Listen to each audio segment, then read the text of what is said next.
This video is sponsored by Normandy 1998, Christopher Mitchell, 212th Trooper, Silas 1610, Carmen CJ, Rune Scribble, Legendary Ray Ray, and Ash. And brought to you by Ash, who requested this topic. If there is a video you want me to make, just head over to Patreon or become a channel member, and select the Pickled Producer tier, since among other benefits, you'll get to make a video request every month, be it the continuation of an existing series or a brand new story. Also, while I have you, please consider liking the video and subscribing, since it costs you nothing, and really helps the channel to grow. But with that out of the way, let's get on with the story.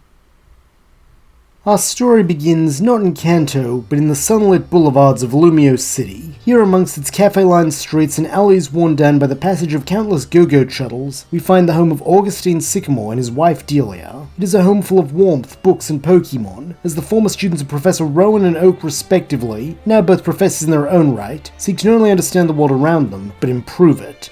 There's something of a trend here in Lumios, since as one of the great metropolises of the world, it is on the forefront of innovation, even housing the much-vaunted Lysander Labs in the famous Prism Tower with its genius gym leader. And it is here that a young Ash Sycamore comes into the world and spends his early days exploring the various boulevards and avenues, though nowhere in the city fascinates him quite like the lab attached to his family home. Here he is able to see and play with all kinds of Pokemon both native to his home region and from far abroad that his parents are studying. Viewing this as an enriching experience for their son and the Pokemon, the two Professor Sycamores encourage this play, while also documenting the results. In time, Ash begins helping them with this research more directly, making up-close observations that he relays to his parents, both of whom are proud of how insightful he is for his age, with it never coming as any doubt that his aspirations lie in becoming a Pokemon professor just like them. The question is which, if either of their fields he will specialize in, as Delia's area of expertise is Pokemon nutrition, while Augustine studies the rare phenomenon of Mega Evolution. As it turns out, the boy takes an interest in both. Since he's a prodigious eater, he wants every Pokemon to be able to know the joy of a great meal and a full tummy, while as a lover of battling, he also wants them to feel the super awesome rush of ascending beyond their limits into a brand new form. Subsequently, he becomes something of a lab assistant to both, helping feed and examine the Pokemon from the lab, with most being all too happy to accept his presence, as they know him from playtime. Though most is not all, as one among the Pokemon here at Sycamore's lab, a Froakie was given to the professors after being exiled from its pack and then attacked, refused to engage with the human child beyond accepting food and then returning to its training. However, instead of being off-put, this stoic determination inspires Ash, as it's the sort of drive his dad has told him a Pokemon needs if it's going to Mega Evolve. And while Froakie, or rather Greninja, is not known to have a Mega form, that doesn't mean it's impossible, just that it hasn't been discovered yet.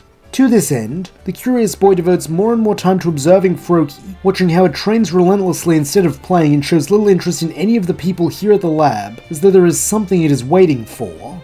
And speaking of people at the lab, one day a new face arrives on their doorstep, a young man with scruffy black hair and blue eyes who appears to be a few years older than Ash. As it turns out, his name is Alan, and he wishes to study under the Sycamores, with both Augustine and Delia welcoming him into their home. This is especially exciting for Ash, since this is the first time he's had a friend even remotely close to his own age, with his fascination with Alan almost rivaling his fascination with Froakie. In turn, Alan becomes something of a surrogate older brother to the boy, joining him in his rounds and observations, with the pair getting along quite well, as they're both eager and hard-working with a deep love for Pokemon. Additionally, Ash learns a lot about ambition during this time, as while the younger lab assistant has drive, it is for the most part unfocused, instead simply motivating him to enact his love of Pokemon at all times. In contrast, Alan knows precisely who and what he wants to be, and that is someone who studies the mysteries of Mega Evolution like Augustine, hence why he came to the lab in the first place. Through this, Ash ultimately settles on his decision that he wants to be a field researcher, studying both Mega Evolution and nutrition, a goal his parents and adoptive big brother encourage, with the two professors allowing their son to get some first-hand experience in this by doing little tasks for them around the city, often with Alan's help.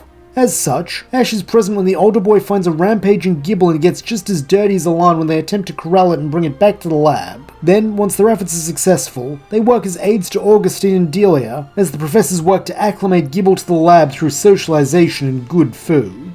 Over the next few years, the two boys have several more adventures like this, becoming fixtures in Lumio City, and even catching the notice of a few of its more notable inhabitants. However, all good things must come to an end, with the end of their partnership coming when Alan turns 10, and is offered his choice of starter Pokemon. Due to knowing how much Mega Evolution means to the boy, who has become like a second son to her, Delia pulls some strings with her old mentor Professor Oak, to to have him send over a complete set of Kanto starters, as all three are known to Mega Evolve. Like Canon, Alan's choice is Charmander without hesitation, with this coming as no shock to Ash, who has long been aware of his big bro's obsession with the fire lizard species, which almost rivals his own with the aloof Froakie here at the lab. Unfortunately, though he had tried, Augustine is not able to match his wife's generous gift by offering his aid a Megastone and Keystone, having only managed to source the latter, though when he apologizes for this, Alan smiles and tells him to think nothing of it, as it gives him a new goal, to find himself some Charizardite by the time Charmander is ready to evolve into its final form.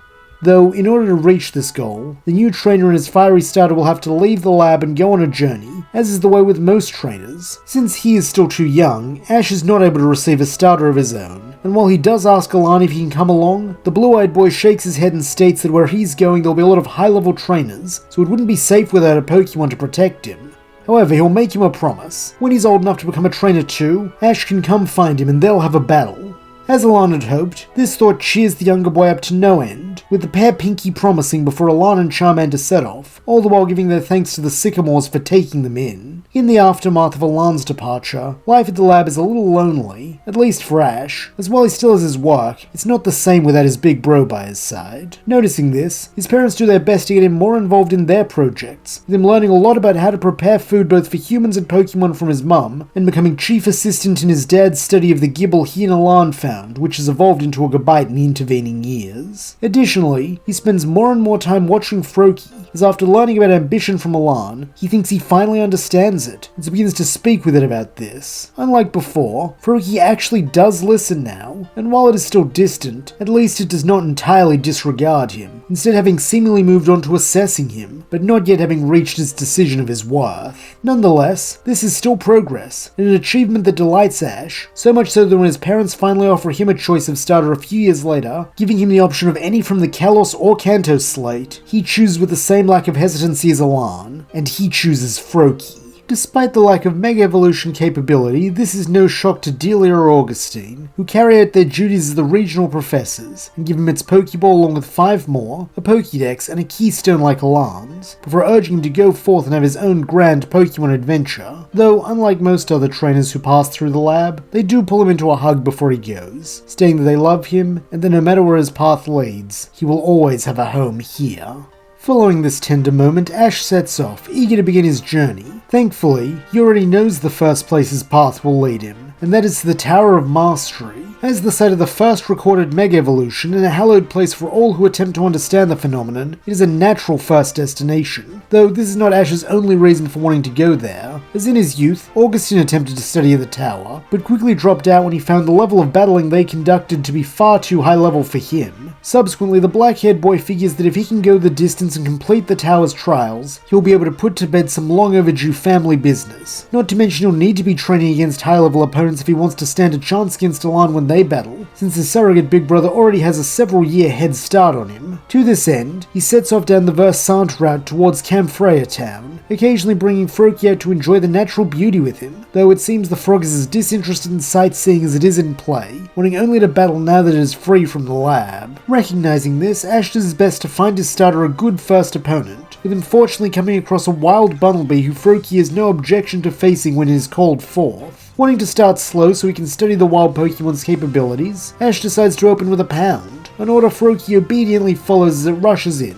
only for the digging Pokemon to clamp its ears around the water starter's wrist before throwing it high into the air. In a tone of urgency, Ash cries for the Bubble Frog to fight back with Water Pulse, though this too goes awry, as when Froakie forms the orb of water between its hands and fires it, Bunnelby simply flees underground, avoiding the attack. Were that not bad enough, it then emerges a moment later and uses the momentum of its burrowing to spring into the air, so that it and Froakie are face to face. Seeing a chance to turn things around, Ash tells his starter to use Pound again, though like before the normal type proves faster, hammering the frog with a double slap and sending it crashing into the ground with spirals for eyes.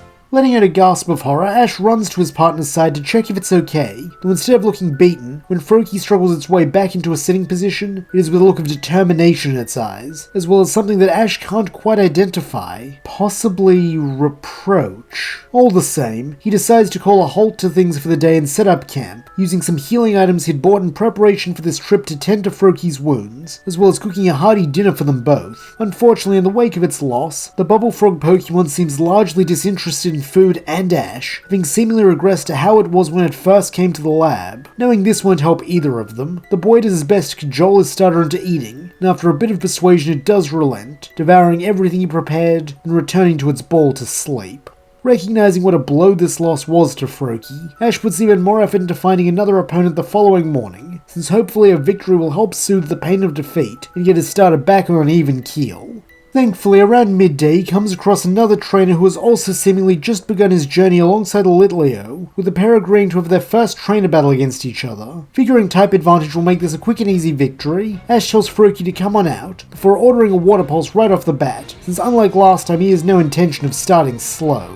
Evidently appreciating this determination, Froakie rises to the challenge, manifesting the aquatic orb and lobbing it at Litleo so fast the lion cub can do little but growl in pain as it is doused. Seeing a winning strategy in the making, Ash urges Froakie to repeat the move, though this time the Litleo trainer is prepared, commanding his partner to unleash a pair of embers back to back, with the first matching water pulse and turning it to steam, while the second strikes the bubble frog in the shoulder. Were that not unlucky enough, this impact leaves a painful looking burn, with it not taking Ash long at all to conclude that his starter has been afflicted with the status condition of the same name. All the same, he does not give up, using what he's learned about the water type through observation to hatch a plan, as he instructs Froakie to use bubble on a patch of frobbles which it can apply as a cooling band-aid, cutting down the frequency with which the burn will flare up. However, this does nothing to prevent the power drop that comes with the condition, a power drop the opposing trainer seems eager to exploit, as he is Litleo charging for tackle. Thinking fast, Ash's Froakie leap back in an attempt to create some distance, though it seems their foe is intent on turning this into a close quarter combat, having the Lion Cub Pokemon keep up the assault.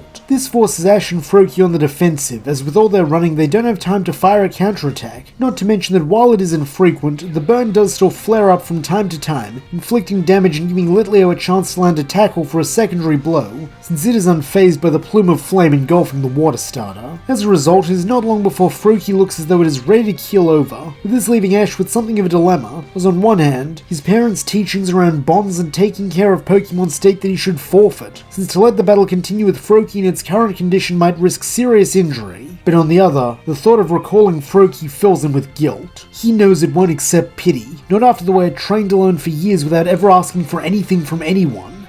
For just the slightest of moments, he hesitates, but this is not lost on Froakie, so that a second later when he raises its ball and calls for it to return, the water starter doesn't let him, leaping out of the way of its Pokeball's beam of light, and then using this to add power to its follow-up pound much as Bunnelby did. When this hit lands, 3 stunned faces stare at Froakie, the 2 of its opponents sharing matching looks of bewilderment, while Ash is floored by the implication of this act. His starter is battling without him.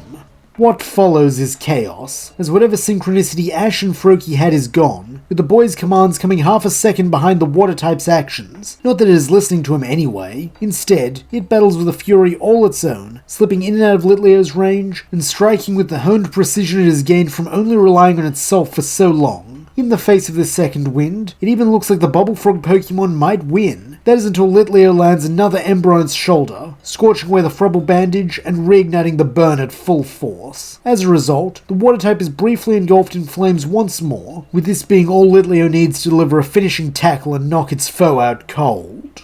On the other side of the impromptu battlefield, the Fire Normal type's trainer lets out a cheer as he runs to praise his partner, while in turn Ash rushes to Froakie's side like he did after their last battle. However, this time when the water starter looks at him, there is no mistaking the meaning behind its gaze. He failed it yesterday, and while on account of their history together it was willing to give him a second chance to prove that he could be the trainer it needs to help it reach its full potential, he has failed it once again, so it's done with him. It's not angry, it doesn't hate him, it's just done. With this sense of finality clearly in place between them, Froakie forces itself back to its feet, not even accepting the outstretched hand its former trainer offers it. Then, once it is able to stand, it limps its way into the tree line, not even sparing Ash a backwards glance. In turn, the black-haired boy is too stunned to even think of returning it to its ball or calling for it to come back. Not that he would try, as he has no desire to shackle Froakie with a partner it does not want. Instead, he just watches it go, all the while the Pokeball in his hand grows heavier and colder. By now, the Litleo trainer and his Pokemon are gone, leaving just Ash as he reflects on what just happened. He had wanted to protect his friend when he tried to forfeit. It had been an act of care, but But it seems Froakie hadn't been looking for a caring trainer. It had wanted one who could match its unyielding drive and ambition. A true partner. And when push came to shove, that wasn't Ash. For the rest of the day, the son of Sycamore does not move from that spot, partially in the hope that Froakie will think better of its decision in return, and partially because without a Pokemon of his own, he dares not continue through tall grass, as he could easily be attacked and badly hurt. However, when night falls and there is no sign of Froakie, Ash is forced to accept that it is not coming back, and so begins making a plan of action, since now he has two choices: return to the lab and accept that his journey ended before it even really began, or catch himself a new partner.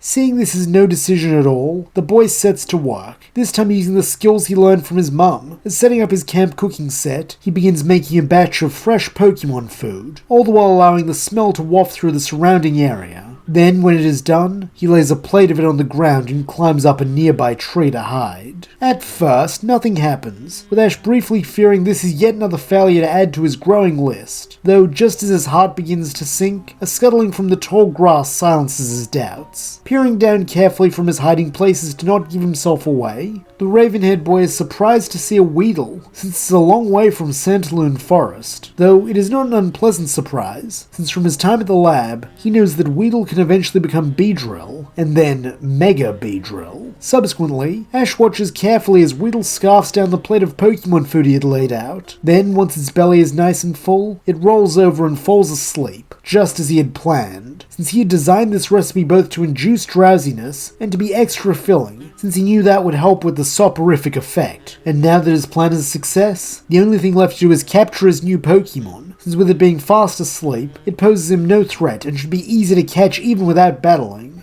To this end, when he is sure it isn't about to wake up, he hops down from the tree and launches a Pokeball right in Weedle's direction. As expected, it does not put up anything resembling a fight, so that a few seconds later stars flash over its ball, signaling a successful capture, and freeing the boy up to come over and collect the ball. As he picks it up, he does not feel the same lightness he did when his parents gave him Froakies, though he does feel a sense of determination and purpose. These last 2 days have been hard, but he's not about to let them dissuade him from his dream. Instead, he's going to keep pushing forward, since he still has so much he needs to learn, and a promise to keep with his big bro. So it is time to begin again, stronger and wiser.